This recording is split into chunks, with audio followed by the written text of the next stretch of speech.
ಅನಿವಾಸಿ ಭಾರತೀಯರಿಗೆ Trump big relief. Green card ಪಡೆಯೋಕೆ ದೇಶ ಬಿಡಬೇಕಿಲ್ಲ. ಎಸ್ ವೀಕ್ಷಕರೇ, ಕಳೆದ ಒಂದು ವಾರದಿಂದ ಅಮೆರಿಕದಲ್ಲಿ ನೆಲೆಸಿರುವಂತಹ ಲಕ್ಷಾಂತರ ಭಾರತೀಯ ಟೆಕ್ಕಿಗಳಿಗೆ ಫುಲ್ ಟೆನ್ಷನ್ ಆಗಿತ್ತು. ನಮಗೆ ಗ್ರೀನ್ ಕಾರ್ಡ್ ಸಿಗಬೇಕಾದ್ರೆ ನಾವು ಅಮೆರಿಕ ಬಿಟ್ಟು ನಮ್ಮ ಸ್ವದೇಶಕ್ಕೆ ಹೋಗಲೇಬೇಕಾ, ನಮ್ಮ ಕೆಲಸ ನಮ್ಮ ಸಂಸಾರ ಎಲ್ಲವೂ ಬೀದಿಗೆ ಬೀಳುತ್ತಾ ಎನ್ನುವ ಭೀತಿ ಪ್ರತಿಯೊಬ್ಬ H-1B ವೀಸಾದಾರರನ್ನ ಕಾಡ್ತಾ ಇತ್ತು. ಆದ್ರೆ ಈಗ ಅಮೆರಿಕದ ಇಮಿಗ್ರೇಷನ್ ಇಲಾಖೆ ಅಂದ್ರೆ USCIS ಒಂದು ಅತ್ಯಂತ ಮಹತ್ವದ ಸ್ಪಷ್ಟನೆಯನ್ನ ಕೊಟ್ಟಿದ್ದು, ಸಾವಿರಾರು ಭಾರತೀಯರು ಈಗ ನಿಟ್ಟುಸಿರು ಬಿಟ್ಟಿದ್ದಾರೆ. ಅಮೆರಿಕದ ಈ ವೀಸಾ ಚಕ್ರವ್ಯೂಹದಲ್ಲಿ ಸಿಲುಕಿರುವಂತಹ ಭಾರತೀಯರಿಗೆ ಇವತ್ತು ಅಮೆರಿಕ ಸರ್ಕಾರ ಒಂದು ಹೊಸ ಮರುಜನ್ಮದ ಹಾದಿಯನ್ನ ತೋರಿಸಿದೆ. ಆದರೆ ವೀಕ್ಷಕರೇ, ನೆನಪಿರಲಿ, ಇದು ಕೇವಲ ಸಮಾಧಾನದ ಸುದ್ದಿ ಅಲ್ಲ, ಇದರೊಳಗೆ ಒಂದು ಅತಿ ದೊಡ್ಡ ಷರತ್ತು ಅಡಗಿದೆ. ಹಾಗಾದ್ರೆ ಯಾರಿಗೆಲ್ಲ ಅಮೆರಿಕದಲ್ಲೇ ಉಳಿಯುವಂತಹ ಅವಕಾಶ ಸಿಗುತ್ತೆ? ಟ್ರಂಪ್ ಸರ್ಕಾರದ ಆ ರಾಷ್ಟ್ರೀಯ ಹಿತಾಸಕ್ತಿಯ ಮಂತ್ರವೇನು? ಒಂದು ಕಂಪ್ಲೀಟ್ ರಿಪೋರ್ಟ್ ಇಲ್ಲಿದೆ. ಕೊನೆ ತನಕ ಮಿಸ್ ಮಾಡದೆ ಈ ವಿಡಿಯೋವನ್ನ ನೋಡಿ. ನಾನು ಶಿವಮೂರ್ತಿ ಸರ್ವ. ಡೊನಾಲ್ಡ್ ಟ್ರಂಪ್ ಸರ್ಕಾರ ಅಂದು ಹೇಳಿದ್ದೇನು? ಎಸ್ ವೀಕ್ಷಕರೇ, ಮೊದಲು ಈಗ ನಾವು ಕಳೆದ ಶುಕ್ರವಾರ ಹೊರಬಿದ್ದಂತಹ ಮೆಮೊರಾಂಡಮ್ ಬಗ್ಗೆ ನೋಡ್ತಾ ಹೋಗೋಣ. ಟ್ರಂಪ್ ಸರ್ಕಾರ ಒಂದು ಹೊಸ ನಿಯಮವನ್ನ ಜಾರಿಗೆ ತಂದಿತ್ತು.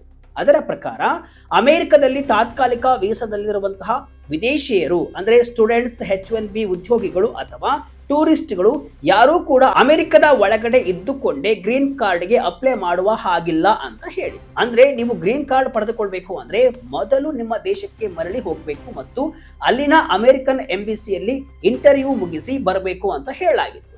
ಈ ಸುದ್ದಿ ಕೇಳಿ ಇಡೀ ಅಮೆರಿಕದ IT ಉದ್ಯಮವೇ ಬೆಚ್ಚಿ ಬಿದ್ದಿತ್ತು. ಯಾಕಂದ್ರೆ ಭಾರತೀಯರು ಗ್ರೀನ್ ಕಾರ್ಡ್ ಪಡೆದುಕೊಳ್ಳೋಕೆ ಕನಿಷ್ಠ 10 ರಿಂದ 15 ವರ್ಷ ಕಾಯಬೇಕು.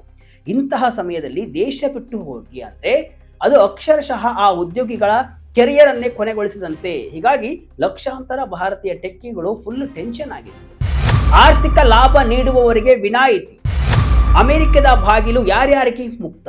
ವೀಕ್ಷಕರೇ, ಇಷ್ಟೊಂದು ದೊಡ್ಡ ಮಟ್ಟದ ಗೊಂದಲ ಸೃಷ್ಟಿಯಾದ ನಂತರ ಈಗ USCIS ವಕ್ತಾರ ಜಾಕ್ ಕಹಲರ್ ಅವರು ಒಂದು ಇಮೇಲ್ ಮೂಲಕ ವಿವರಣೆಯನ್ನ ಕೊಟ್ಟಿದ್ದಾರೆ. ಅವರು ಹೇಳುವಂತಹ ಪ್ರಕಾರ ಎಲ್ಲ H-1B ವೀಸಾದಾರರು ದೇಶ ಬಿಟ್ಟು ಹೋಗುವ ಅಗತ್ಯವಿಲ್ಲ. ಯಾರು ಅಮೆರಿಕದ ಆರ್ಥಿಕತೆಗೆ ಬಿಗ್ ಬೆನಿಫಿಟ್ ಅಂದ್ರೆ ಆರ್ಥಿಕ ಲಾಭವನ್ನ ಕೊಡ್ತಿದ್ದಾರೋ ಅಥವಾ ಯಾರ ಕೆಲಸ ನ್ಯಾಷನಲ್ ಇಂಟ್ರೆಸ್ಟ್ ಅಂದ್ರೆ ರಾಷ್ಟ್ರೀಯ ಹಿತಾಸಕ್ತಿಗೆ ಪೂರಕವಾಗಿದೆಯೋ ಅಂತಹವರಿಗೆ ಅಮೆರಿಕದ ಒಳಗಡೆ ಇದ್ದುಕೊಂಡೇ ಗ್ರೀನ್ ಕಾರ್ಡ್ ಪ್ರಕ್ರಿಯೆ ಪೂರ್ಣಗೊಳಿಸಲು ಅವಕಾಶವನ್ನ ಕೊಡಲಾಗುತ್ತೆ. ಆದ್ರೆ ಉಳಿದವರು ಅಂದ್ರೆ ಅಮೆರಿಕಕ್ಕೆ ಅಷ್ಟೊಂದು ಅನಿವಾರ್ಯವಲ್ಲದವರು ಖಂಡಿತವಾಗಿಯೂ ತಮ್ಮ ಸ್ವದೇಶಕ್ಕೆ ಮರಳಿ ಹೋಗಿ ಕನ್ಸುಲರ್ ಪ್ರೊಸೆಸಿಂಗ್ ಮೂಲಕವೇ ಬರಬೇಕು ಅಂತ ಖಡಕ್ ಆಗಿ ಹೇಳಿದ್ದಾರೆ. ಇಲ್ಲಿ ಭಾರತೀಯ ಟೆಕ್ಕಿಗಳು ಈಗ ತಾವು ಅಮೆರಿಕಕ್ಕೆ ಎಷ್ಟು ಮುಖ್ಯ ಅನ್ನೋದನ್ನ ಪ್ರೂವ್ ಮಾಡಬೇಕಾಗಿದೆ. Adjustment of status versus consular processing. American ಕಾಂಗ್ರೆಸ್ನ ಅಸಲಿ ಉದ್ದೇಶವೇನು? ಈ ತಾಂತ್ರಿಕ ವಿಷಯವನ್ನ ನೀವು ಹಂತ ಹಂತವಾಗಿ ಅರ್ಥ ಮಾಡಿಕೊಳ್ಳಲೇಬೇಕು. ಇಷ್ಟು ದಿನ ಅಮೆರಿಕದಲ್ಲಿ ಒಂದು ಪದ್ಧತಿ ಇತ್ತು. ಏನು? ನೀವು ವೀಸಾದ ಮೇಲೆ ಅಲ್ಲಿಗೆ ಹೋದ್ರೆ ಅಲ್ಲಿ ಕೆಲಸ ಮಾಡ್ತಾನೆ ಗ್ರೀನ್ ಕಾರ್ಡ್ ಪಡೆದುಕೊಳ್ಳೋಕೆ ಅರ್ಜಿಯನ್ನ ಹಾಕಬಹುದಾಗಿತ್ತು. ಇದನ್ನ ಅಡ್ಜಸ್ಟ್ಮೆಂಟ್ ಆಫ್ ಸ್ಟೇಟಸ್ ಅಂತ ಕರೆಯಲಾಗುತ್ತೆ.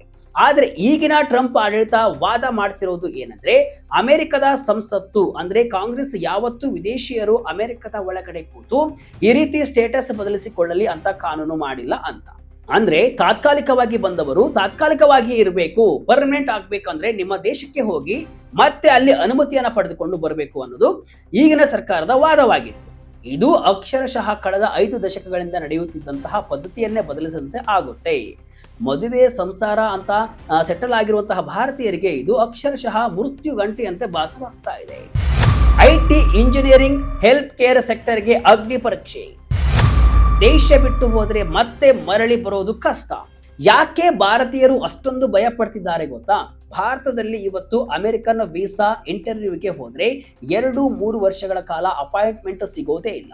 ಒಂದು ವೇಳೆ ನೀವು ಗ್ರೀನ್ ಕಾರ್ಡ್ ಪ್ರೊಸೆಸಿಂಗ್ ಆಗಿ ಭಾರತಕ್ಕೆ ಬಂದ್ರೆ ಇಲ್ಲಿರುವಂತಹ ಬ್ಯಾಕ್ಲಾಗ್ ಮತ್ತು ಅಡ್ಮಿನಿಸ್ಟ್ರೇಟಿವ್ ಪ್ರೊಸೆಸಿಂಗ್ ನಲ್ಲಿ ಸಿಲುಕಿಕೊಂಡ್ರೆ ನಿಮ್ಮ ಅಮೆರಿಕದ ಕೆಲಸವೂ ಹೋಗುತ್ತೆ. ಅತ್ತ ಮಕ್ಕಳ ಎಜುಕೇಶನ್ ಕೂಡ ಹಾಳಾಗುತ್ತೆ. ಟೆಕ್ನಾಲಜಿ, ಹೆಲ್ತ್ ಕೇರ್ ಮತ್ತು ಸೈನ್ಸ್ ಕ್ಷೇತ್ರದಲ್ಲಿ ಕೆಲಸ ಮಾಡುವಂತಹ ಭಾರತೀಯರು ಅಮೆರಿಕಕ್ಕೆ ಅತ್ಯಂತ ಅನಿವಾರ್ಯ. ಆದರೂ ಸಹ ಈ ರಾಷ್ಟ್ರೀಯ ಹಿತಾಸಕ್ತಿ ಎನ್ನುವ ಪದದ ವ್ಯಾಖ್ಯಾನ ಏನು ಅನ್ನೋದನ್ನ USCIS ಇನ್ನ ಸ್ಪಷ್ಟಪಡಿಸಿಲ್ಲ. ನಿಮಗೆ ಯಾರು ವಿನಾಯಿತಿ ಕೊಡ್ತಾರೆ, ಯಾವ ಆಧಾರದ ಮೇಲೆ ಕೊಡ್ತಾರೆ ಅನ್ನೋದು ಕೂಡ ಇನ್ನು ರಹಸ್ಯವಾಗಿಯೇ ಉಳಿದಿದೆ. ಕಂಪನಿಗಳಿಗೆ ಎದುರಾಯ್ತಾ ಟ್ಯಾಲೆಂಟ್ ಕೊರತೆ. ಕುಟುಂಬಗಳನ್ನ ಒಡೆಯುತ್ತಿದೆ ಈ ಕಠಿಣ ನೀತಿ. ಕೇವಲ ಉದ್ಯೋಗಿಗಳು ಮಾತ್ರವಲ್ಲ, ಅಮೆರಿಕದ ದೊಡ್ಡ ದೊಡ್ಡ ಕಂಪನಿಗಳಾದ ಗೂಗಲ್, ಮೈಕ್ರೋಸಾಫ್ಟ್ ಮತ್ತು ಮೆಟಾ ಕೂಡ ಇವತ್ತು ಆತಂಕದಲ್ಲಿವೆ. ಯಾಕಂದ್ರೆ ಈ ಕಂಪನಿಗಳ ಬೆನ್ನೆಲುಬೇ ನಮ್ಮ ಭಾರತೀಯ ಉದ್ಯೋಗಿಗಳು. ಒಂದು ವೇಳೆ ಈ ಪ್ರತಿಭಾವಂತರು ದೇಶ ಬಿಟ್ಟು ಹೋದರೆ ಅವರನ್ನ ಮತ್ತೆ ಕರೆಸಿಕೊಳ್ಳುವುದು ಅಷ್ಟು ಸುಲಭವಿಲ್ಲ. ಕಾನೂನು ತಜ್ಞರು ಎಚ್ಚರಿಸುವಂತಹ ಪ್ರಕಾರ ಈ ನೀತಿಯಿಂದಾಗಿ ಅಮೆರಿಕದಲ್ಲಿ ಸಾವಿರಾರು ಕುಟುಂಬಗಳು ಒಡೆಯಲಿವೆ. ಹೆಂಡತಿ ಅಮೆರಿಕದಲ್ಲಿ ಉದ್ಯೋಗದಲ್ಲಿದ್ದರೆ ಗಂಡ ಗ್ರೀನ್ ಕಾರ್ಡ್ಗಾಗಿ ಭಾರತಕ್ಕೆ ಬರಬೇಕಾದ ಪರಿಸ್ಥಿತಿ ಬಂದಿದೆ. ಭಾರತೀಯರು ಈಗ ಅಮೆರಿಕದ ಇಮಿಗ್ರೇಷನ್ ಕೋರ್ಟ್ಗಳಲ್ಲಿ ದೀರ್ಘಕಾಲದ ಹೋರಾಟ ನಡೆಸಬೇಕಾದ ಅನಿವಾರ್ಯತೆ ಬಂದಿದೆ. H1B ವೀಸಾ ಅಂದ್ರೆ ಬರೀ 6 ವರ್ಷಗಳ ಆಟವಲ್ಲ. ವಿದೇಶದಲ್ಲಿ ಕನ್ನಡಿಗರ ಅಸ್ತಿತ್ವಕ್ಕೆ ಬಿಗ್ ಚಾಲೆಂಜ್. H1B ವೀಸಾ ಅಂದ್ರೆ ಅದು ಸಾಮಾನ್ಯವಾಗಿ 3 ವರ್ಷಕ್ಕೆ ಸಿಗುತ್ತೆ. ಅದನ್ನ ಇನ್ನೂ 3 ವರ್ಷ ಎಕ್ಸ್ಟೆಂಡ್ ಮಾಡಬಹುದು, ಅಂದ್ರೆ ಒಟ್ಟು 6 ವರ್ಷ. ಆದ್ರೆ ಗ್ರೀನ್ ಕಾರ್ಡ್ ಪ್ರಕ್ರಿಯೆ ಶುರುವಾಗಿದ್ರೆ ನೀವು ಅದನ್ನ ಎಷ್ಟು ವರ್ಷ ಬೇಕಾದರೂ ಎಕ್ಸ್ಟೆಂಡ್ ಮಾಡಿಕೊಂಡು ಹೋಗಬಹುದು. ಇಷ್ಟು ದಿನ ಈ ನಿಯಮ ಸಾವಿರಾರು ಜನರಿಗೆ ವರದಾನವಾಗಿತ್ತು. ಆದ್ರೆ ಈಗ ಅಸಾಮಾನ್ಯ ಪರಿಸ್ಥಿತಿ ಇದ್ದರೆ ಮಾತ್ರ ಅಮೆರಿಕದಲ್ಲಿ ಉಳಿಯೋಕೆ ಅವಕಾಶ ಅಂತ ಟ್ರಂಪ್ ಆಡಳಿತ ಹೇಳಿರೋದು ಎಲ್ಲರ ಎದೆಯಲ್ಲಿ ಈಗ ನಡುಕ ಹುಟ್ಟಿಸಿದೆ. ಅಂದ್ರೆ ನೀವು ಪ್ರಾಣಾಪಾಯದಲ್ಲಿದ್ರೆ ಅಥವಾ ಅಮೆರಿಕಕ್ಕೆ ಅತಿ ದೊಡ್ಡ ಸಂಶೋಧನೆ ಮಾಡಿಕೊಡ್ತಿದ್ರೆ ಮಾತ್ರ ನೀವು ಸೇಫ್. ಅಮೆರಿಕದಲ್ಲಿರುವಂತಹ ನಮ್ಮ ಭಾರತೀಯರು ಕೂಡ ಈಗ ತಮ್ಮ ಪ್ರತಿಯೊಂದು ಡಾಕ್ಯುಮೆಂಟ್ ಅನ್ನ ಅಷ್ಟೇ ಶಿಸ್ತಿನಿಂದ ಇಟ್ಟುಕೊಳ್ಳಬೇಕಾಗಿದೆ. ಅಮೆರಿಕದ ಹೊಸ ಇಮಿಗ್ರೇಷನ್ ನೀತಿಯು ಭಾರತೀಯ ಟೆಕ್ಕಿಗಳಲ್ಲಿ ತೀವ್ರ ಆತಂಕ ಮೂಡಿಸಿದ್ರೂ ಕೂಡ ರಾಷ್ಟ್ರೀಯ ಹಿತಾಸಕ್ತಿ ಮತ್ತು ಆರ್ಥಿಕ ಲಾಭದ ಆಧಾರದ ಮೇಲೆ ವಿನಾಯಿತಿ ನೀಡಿರುವುದು ಸಣ್ಣ ಸಮಾಧಾನ ತಂದಿದೆ. ಆದರೆ ಈ ವಿನಾಯಿತಿ ಎಲ್ಲರಿಗೂ ಸಿಗುವುದಿಲ್ಲ ಎಂಬುದು ನೆನಪಿರಲಿ. ಅಮೆರಿಕದ ತಂತ್ರಜ್ಞಾನ ಮತ್ತು ಆರ್ಥಿಕ ಕ್ಷೇತ್ರಕ್ಕೆ ಭಾರತೀಯರ ಕೊಡುಗೆ ಅಪಾರವಾಗಿದ್ದರೂ ಕೂಡ ಬದಲಾಗುತ್ತಿರುವ ಕಾನೂನು ಚಕ್ರವ್ಯೂಹವು ಕುಟುಂಬಗಳನ್ನು ಒಡೆಯುವ ಮತ್ತು ವೃತ್ತಿ ಜೀವನಕ್ಕೆ ಕುತ್ತು ತರುವ ಭೀತಿ ಮೂಡಿಸಿದೆ. ಅಮೆರಿಕದಲ್ಲಿ ನೆಲೆಸಿರುವ ಭಾರತೀಯರು ಹಾಗೂ ಕನ್ನಡಿಗರು ಈಗ ತಮ್ಮ ವೃತ್ತಿಪರ ಅನಿವಾರ್ಯತೆ ಮತ್ತು ದಾಖಲೆಗಳನ್ನು ಸಾಬೀತುಪಡಿಸಲು ಸಜ್ಜಾಗಬೇಕಾಗಿದೆ. ಟ್ರಂಪ್ ಸರ್ಕಾರದ ಈ ಕಠಿಣ ನಿಲುವು ಜಾಗತಿಕ ಪ್ರತಿಭೆಗಳ ವಲಸೆಯ ಮೇಲೆ ದೀರ್ಘಕಾಲದ ಪರಿಣಾಮ ಬೀರಲಿದ್ದು, ಅನಿವಾಸಿ ಭಾರತೀಯರು ಕಾನೂನುಬದ್ಧವಾಗಿ ಮತ್ತು ಜಾಣ್ಮೆಯಿಂದ ಈ ಸವಾಲನ್ನ ಎದುರಿಸಬೇಕಾದ ಅನಿವಾರ್ಯತೆ ಇದೆ. ಈ ವೀಸಾ ಚಕ್ರವ್ಯೂಹ ಯಾರಿಗೆ ವರವಾಗಲಿದೆ ಮತ್ತು ಯಾರಿಗೆ ಶಾಪವಾಗಲಿದೆ ಎಂಬುದು ಕೂಡ ಮುಂದಿನ ದಿನಗಳಲ್ಲಿ ಸ್ಪಷ್ಟವಾಗಲಿದೆ. ಇದಿಷ್ಟು ಇವತ್ತಿನ ವಿಶೇಷ. ಇದೇ ರೀತಿಯ ಹಲವು ವಿಶ್ಲೇಷಣೆ ಮಾಹಿತಿ ಅಷ್ಟೇ ಅಲ್ಲ, ಮನರಂಜನೆಯ ವಿಡಿಯೋಗಳಿಗಾಗಿ ವಿಜಯ ಕರ್ನಾಟಕ ವೆಬ್ಸೈಟ್, ಫೇಸ್ಬುಕ್ ಹಾಗೂ ಯೂಟ್ಯೂಬ್ ಪೇಜ್ ಅನ್ನು ಫಾಲೋ ಮಾಡಿ. ಧನ್ಯವಾದಗಳು.